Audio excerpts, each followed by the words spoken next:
everybody, this is Pramita here, and today we're going to do some flip wallet insert sort of thing that can be used in a number of ways. Now I am going to give you a basic version of this, and then you can take it to another level, create more pockets, more tucks, add papers. You can do that very easily. And I'm just going to give you a basic version because I have seen this from my experience. I don't know about others, because if the process is too complicated, then you generally get put off making that after once. And so I'm going to go with a very easy version of this and a basic version, as I said, and we'll do it together. We'll put in the envelope, ephemera, and we'll create the pockets, and I'll give you tips and tricks along the way. So keep watching, and I think this is going to be a 2 parts process sort of thing. So don't forget to watch the second part, where you'll get an update on how this looks and how we're going to complete everything. So first of all, even before I start this process, I would like to thank all my new subscribers and my old ones.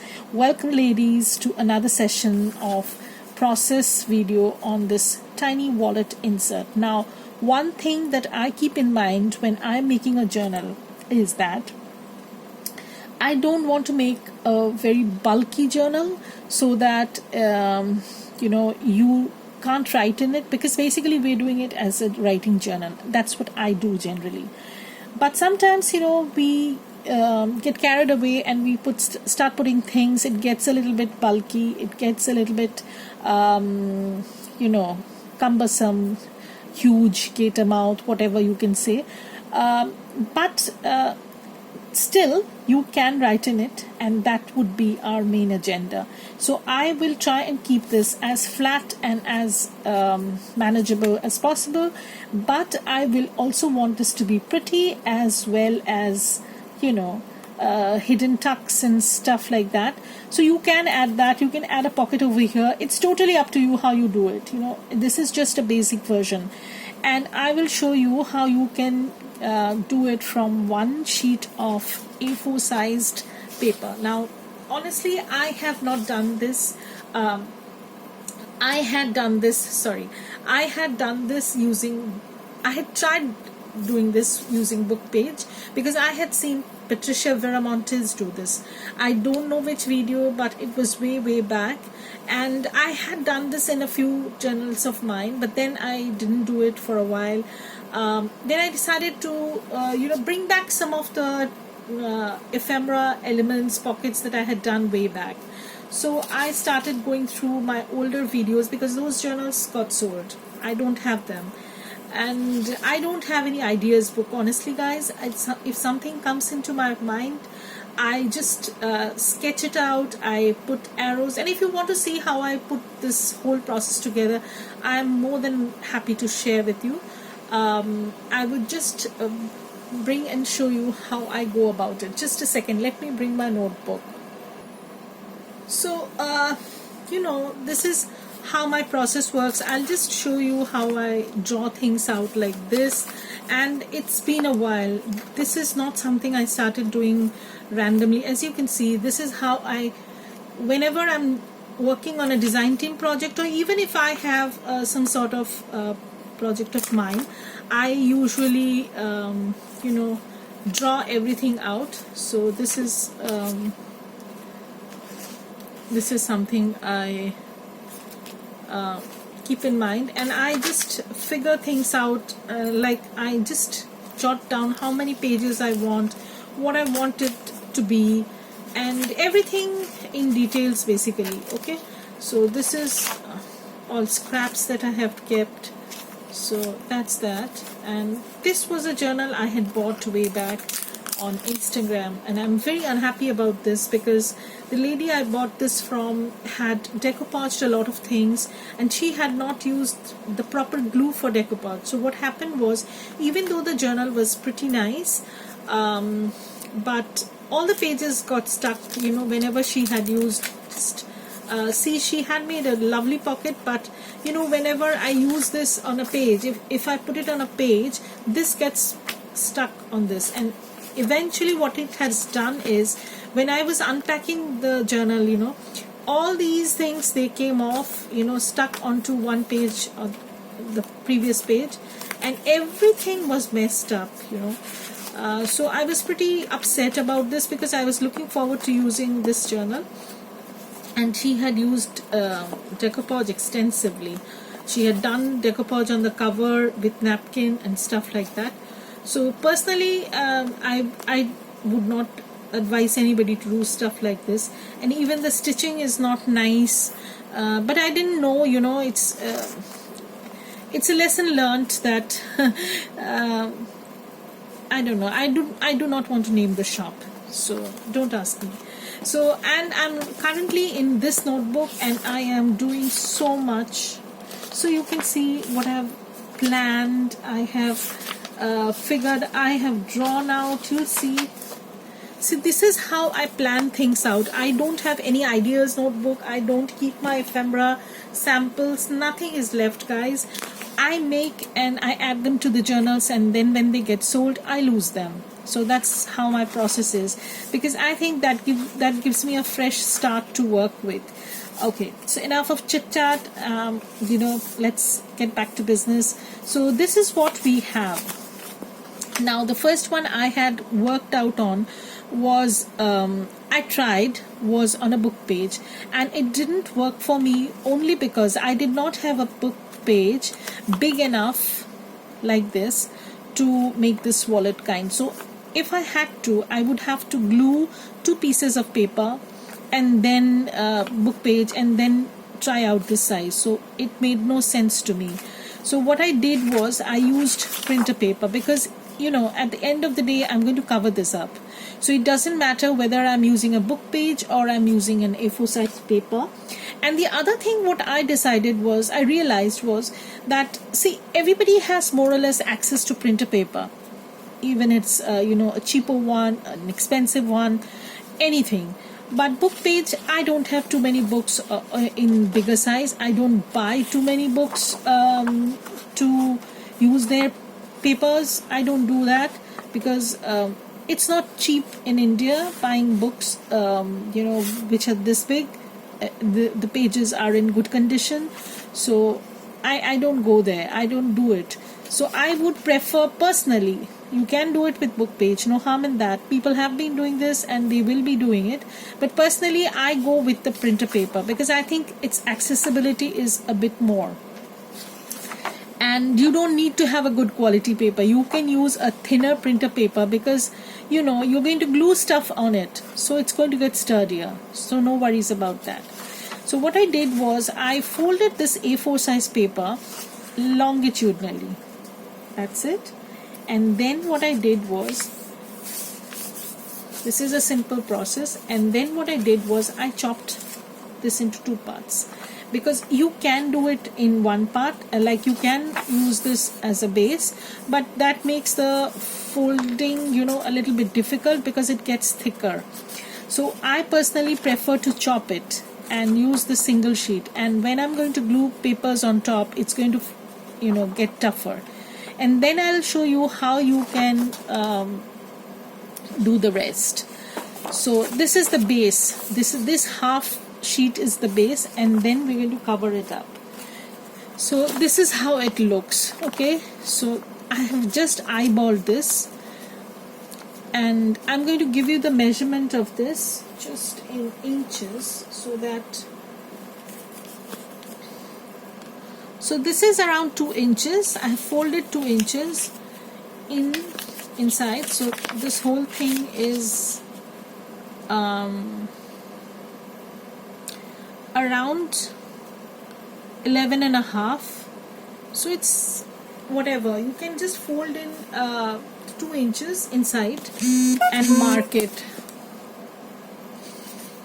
Okay. And then after that, we're going to make pockets. So now we have the marks. 2 inches we folded in, 2 inches we have folded in. Now is the time when you want to decide what kind of pockets do you want. Do you want this to be like so, like a, you know, insert folder sort of thing? You can do that. or you can do it like the one that I have done,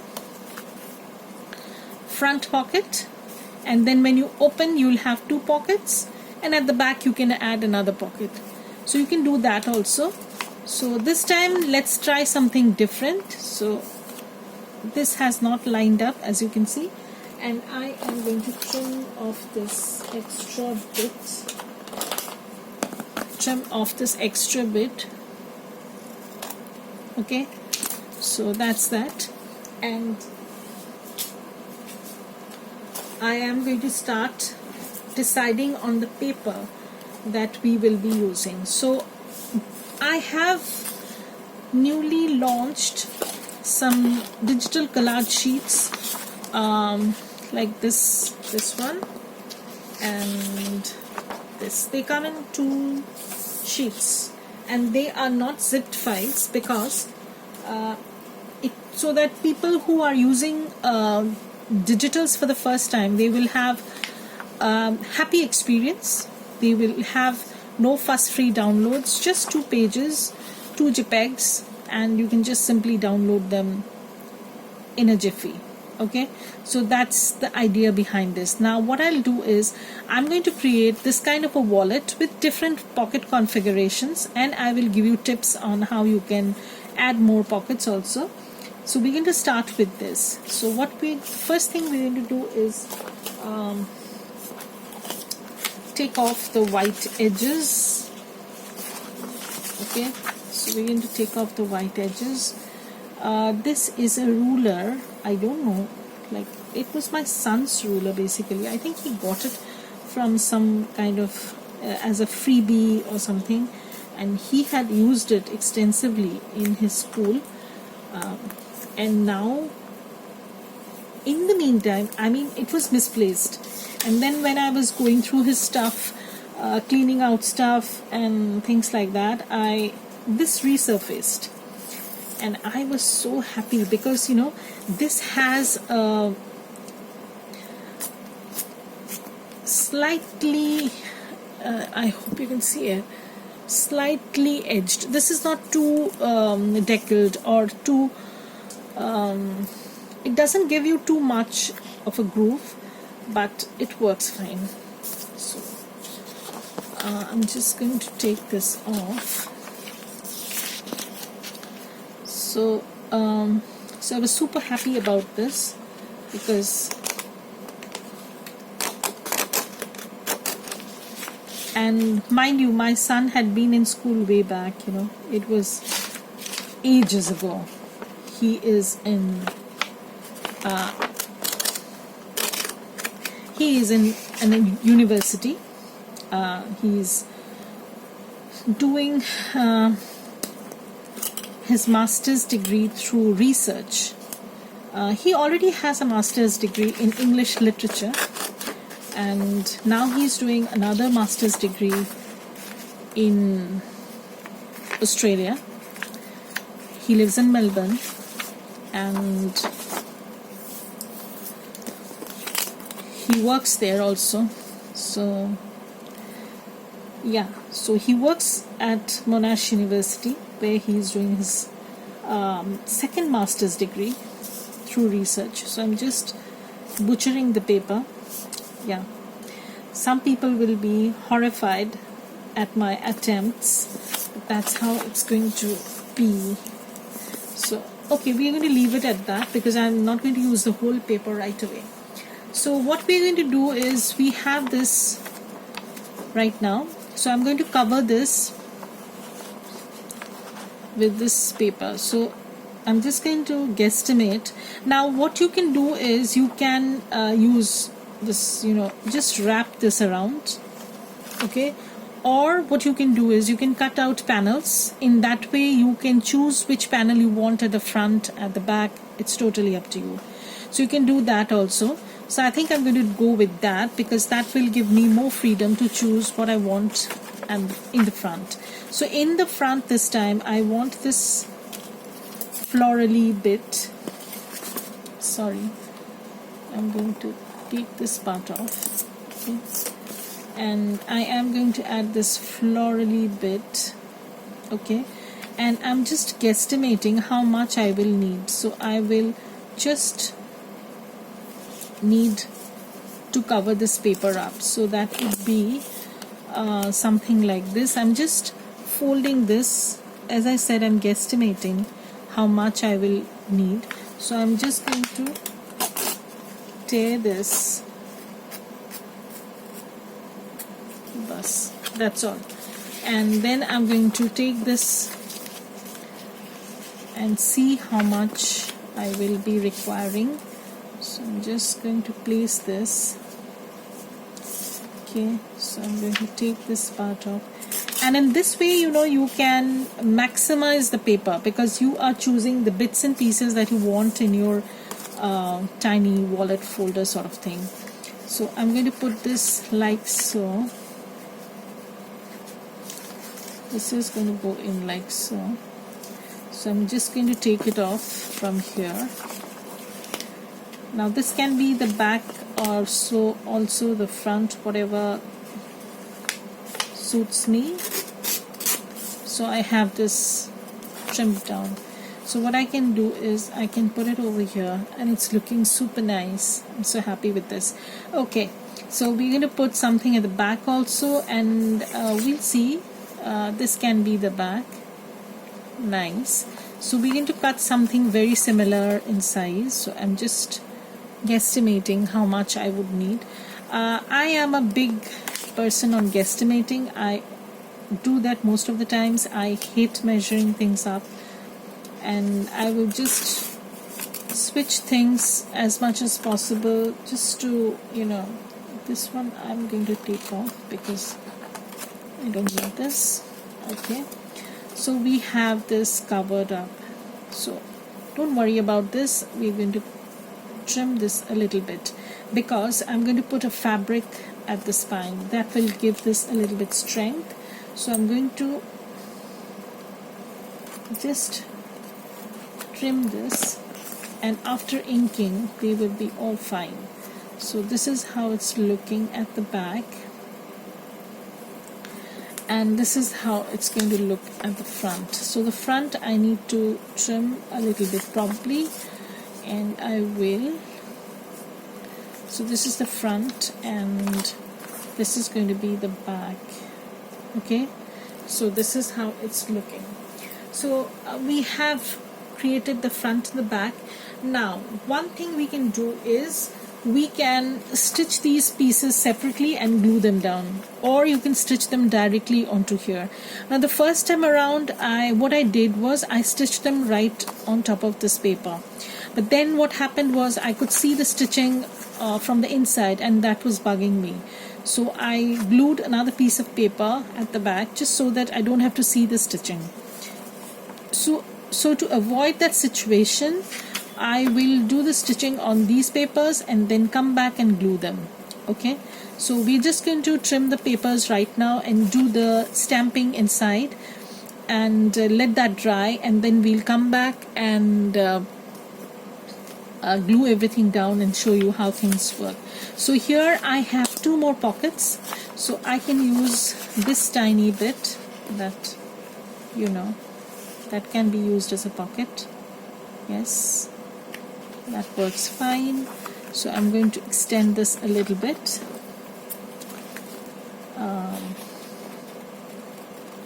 So I'm going to trim this a little bit, and you'll see how we can totally use one sheet to make ephemera, this folder, wallet folder or whatever you can say, and I really don't know what you can call it. You can call it a wallet ephemera holder sort of thing. So I'm just trimming this off, and now I want this to be on this part. Okay, so I can take off this part because this is a little bit wonky and this won't work well. So I'm just measuring this up. Again, as you can see, I am a big person on eyeballing and guesstimating. I don't like to measure things out too much unless I'm compelled to, of course. So So I'm just going to take off this part, but we're not going to throw these away because they are excellent for collages, and I usually keep them in a small box where I use them for collages. So, and I'm going to trim this part off also. So this is going to go in. Okay, so I'm going to trim this off tiny bit. So, okay, so you have this as a pocket, and I think it's looking very bright and nice, but once we ink things up, it will fit into the groove. I mean, it'll look okay, not too bright. So I'm going to put this part over here. So what I need to do is again take off this white part and okay, and see how much I require, and then according to that I'm going to take off the rest. Okay, and so I require 2 inches of the paper, so I'm going to I want this stamp to come through, so probably I'm going to use on this side, and I'm going to measure 2 inches. This is not an inch scale, ruler, whatever. So 2 inches like so, and I'm going to trim from here. It's a bit wider, so I'm going to take off from here wide. So I think this is going to be okay. Okay, so I have this, and I'm going to okay, so I'm going to cut this according to this size, and then I'm going to be back to show you what I've done. Okay, so probably I'm going to take off this much.